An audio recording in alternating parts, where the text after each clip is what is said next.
रात का समय था। घड़ी की सुइयां 12 बजा रही थीं। राहुल, एक कॉलेज स्टूडेंट, अपने दोस्त के घर से वापस लौट रहा था। बस स्टॉप सुनसान था। चारों ओर सन्नाटा पसरा हुआ था। ठंडी हवा के झोंकों से उसकी रीढ़ में सिहरन दौड़ गई। कुछ ही मिनटों में धुंध में लिपटी एक पुरानी बस उसके सामने आकर रुकी। बस की हालत जर्जर थी, जैसे कई सालों से चली ही न हो।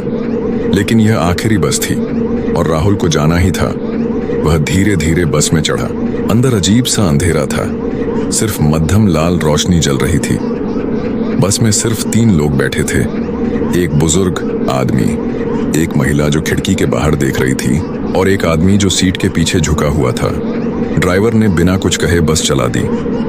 राहुल आगे बढ़ा और खिड़की के पास बैठ गया। जैसे ही बस चली, उसे अजीब सा एहसास हुआ, मानो पूरी दुनिया उसके पीछे छूट रही हो। उसने खिड़की से बाहर देखा, लेकिन चारों ओर घना कोहरा था।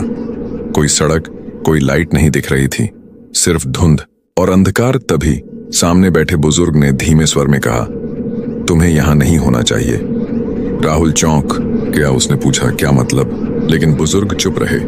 फिर अचानक झुके हुए आदमी ने अपना सिर उठाया। राहुल की सांसें रुक गईं। उसका चेहरा, नाक, कान, आंखें, कुछ भी नहीं था, बस एक फीका सा धुंधला चेहरा। तभी महिला मुड़ी। उसकी आंखें गहरी काली थीं, बिना पुतलियों के। राहुल का कलेजा मुंह को आ गया।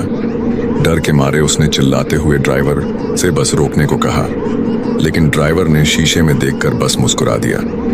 उसके दांतों से खून टपक रहा था। राहुल का दिल जोरों से धड़कने लगा। उसने दरवाजा खोलने की कोशिश की, लेकिन दरवाजा जाम था। अचानक बुजुर्ग आदमी ने उसका हाथ पकड़ लिया और जोर से बोला, कूद जा, अभी नहीं तो कभी नहीं। राहुल ने हिम्मत जुटाई और दरवाजा जोर से धक्का दिया। अगले ही पल वह तेज गति से भागती बस से नीचे कूद गया। गिरते ही उसकी आंखें बंद हो गईं। जब उसने आंखें खोलीं तो वह उसी बस स्टॉप पर था, पर बस गायब थी। चारों ओर वही सन्नाटा। उसे विश्वास नहीं हो रहा था कि जो हुआ वह सच था या सपना।